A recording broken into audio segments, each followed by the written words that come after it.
The truth behind China's 180 court verdicts. Commentary.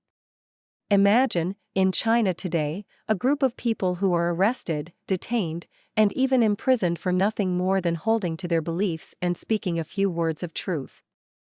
They are practitioners of Falun Gong, a spiritual discipline that combines slow-moving meditation exercises with a moral teaching built on three principles: truthfulness, compassion, and tolerance. Introduced in China in 1992, it drew tens of millions of followers within a few years. Then, in 1999, the Chinese Communist Party banned it and set out to stamp it out.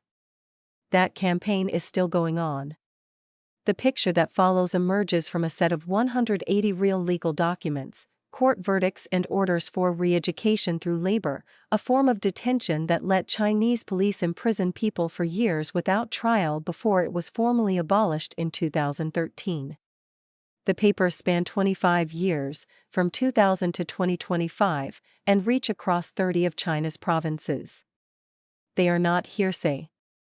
The overwhelming majority of the cases can be matched to reports on Minghui.org, a US-based website that has documented the persecution, case by case, since it began.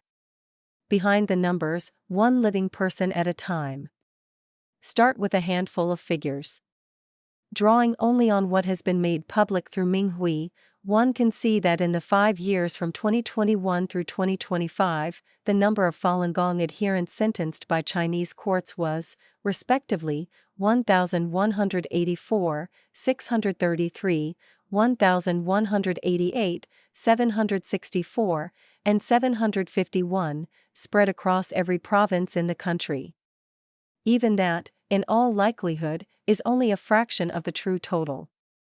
The persecution is by design a hidden one, and China's pervasive internet censorship means only a limited amount of information ever reaches the outside world. Who are these people who have been seized and sentenced?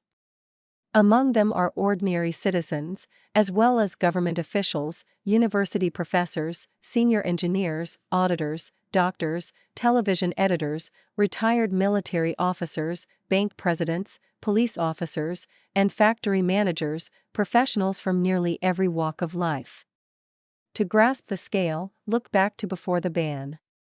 By the Chinese regime's own official estimate at the time, at least 70 million were practicing Falun Gong by 1999, a number that, by several accounts, had grown larger than the membership of the Communist Party itself. A net cast over an entire country. It was that very comparison, observers of the period say, that alarmed then CCP leader Jiang Zemin. Framing the practice as a threat to the party's monopoly on power, he ordered the full weight of the state turned against it in July 1999, a campaign human rights groups have documented ever since, including reports of torture, forced labor, and deaths in custody. What kind of net does a Falun Gong adherent face each day? Consider the sheer size of China's security state. The country has roughly 54,000 local police stations and, by various outside estimates, somewhere between 1.8 million and 2 million officers on the books. Counting auxiliary police, the total force may run as high as 4 million to 6 million. Going one level deeper, nationwide there are 124,308 residence committees, with 664,232 members, and 484,558 villagers committees, with 1,984,330 members. These grassroots bodies, reaching into every city block and rural village, have all been drawn to varying degrees into the chain that carries out the persecution. More chilling still, the authorities encourage ordinary people to inform on one another. For many who were arrested and sentenced, the trail began with a single tip-off phone call from a neighbor or acquaintance. Under such a system, any citizen can be turned into an informant watching the person next door. What crime, exactly, did they commit? In the face of the persecution, Falun Gong practitioners scattered across every corner of China, from the countryside to the cities, across professions and generations, launched a peaceful effort they call clarifying the truth, simply telling other Chinese what the practice is and what has been done to it. They also promote what is known as the Three Withdrawals, or Tweedong, a grassroots movement begun after the Epoch Times published its editorial series, 9 Commentaries on the Communist Party in 2004, that encourages Chinese people to publicly renounce their past membership in the party and its 2 youth organizations, the Communist Youth League and the Young Pioneers. Nearly every Chinese student joins the Young Pioneers as a child, so for most people the gesture is symbolic, a quiet declaration of conscience.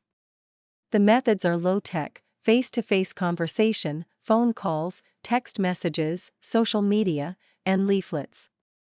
According to the movement's own tally, cumulative withdrawals have surpassed 464 million over the past 2 decades, a figure that cannot be independently verified but that conveys the scale of the effort. So which of these acts, exactly, did Chinese courts treat as crimes in the 180 documents examined here? The list includes 1. Petitioning at Tiananmen Square in Beijing. 2. Mentioning Falun Gong, or criticizing the Communist Party, in a face-to-face conversation. 3. Making or printing informational leaflets at home. 4. Installing a satellite receiver for New Tang Dynasty television, or tuning in to Sound of Hope radio, both US-based, Chinese-language outlets founded by Falun Gong practitioners and beyond Beijing's control.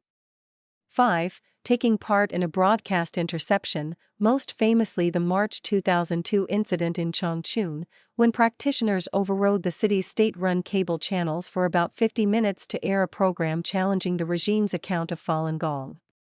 Participants were sentenced to up to 20 years. The episode is the subject of the acclaimed animated documentary Eternal Spring. 6. Copying discs, including of Shenyun, the New York-based classical Chinese dance company that tours theaters across the United States each year. 7. Hanging banners or handing out protective amulets. 8. Loading materials such as the 9 commentaries onto a USB drive. 9. Spreading information by social media, text message, or phone. 10. Printing short truth-telling phrases on banknotes, a common workaround in a censored society, since cash circulates freely. 11. Providing photographs and articles to the Epoch Times. Beijing painter Xu Na, for one, was sentenced to 8 years for supplying street photographs to the Epoch Times during the early days of the COVID-19 pandemic.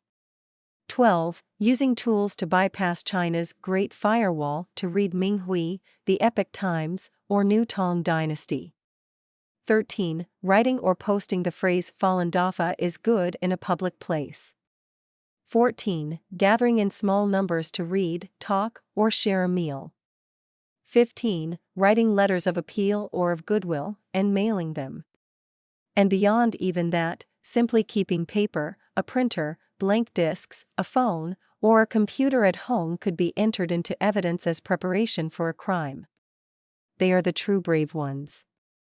Reading through such a list, an American may be brought up short.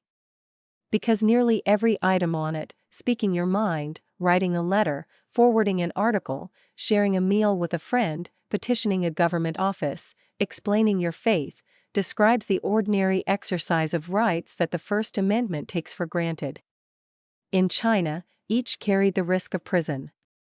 Yet it is precisely these ordinary acts that reveal an extraordinary persistence, that of people willing to risk losing everything for the sake of conscience. Most of them are unknown and unremarkable. But they are the truly brave ones. Under enormous pressure, these ordinary Chinese who believe in truthfulness, compassion, and tolerance would rather lose everything than surrender their faith or stop telling the truth to others. When this chapter of history has at last been closed, they argue, every Chinese who made that quiet break with the CCP will have reason to thank the Falun Gong practitioners who paid the price to make it possible.